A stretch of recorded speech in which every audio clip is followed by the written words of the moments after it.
Hey, it's Susan Berkley. This is the Inside Voiceover video training blog. The subject this week is taking direction.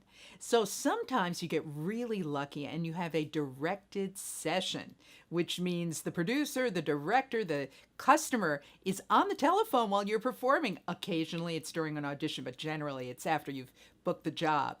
Now, not everybody knows how to do this. You have to really listen.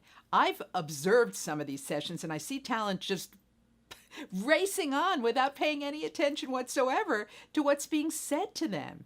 And that doesn't make you look very good. So the best thing to do if you're really stuck when somebody's giving you a direction is to actually ask for a line reading. Say something to the director like, "How are you hearing this in your head? Can you demonstrate for me?"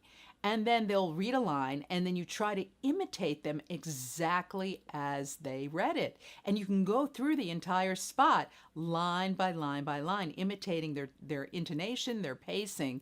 And usually that'll get you through a session just great. There's no shame in doing that. You don't have to show up and pretend you're this great actor if it's just not flowing between you and the director. So that's the first thing. The second thing is whenever the director asks you to read it several different ways, sometimes they say, give me three in a row or give me an ABC. Make sure those three ways are completely different and don't sound all the same. So that's something that you could really practice at home. Take the same line of copy and try to read it three completely different ways. Record them, listen back, and see how well you're doing. Because I'm telling you, agents and directors tell me that's the number one thing that annoys them when talent say they're going to give them 3 takes and they're all sounding the same. So those are my tips for this week. I'm Susan Berkley with Inside Voiceover, and next week I'll be back with more.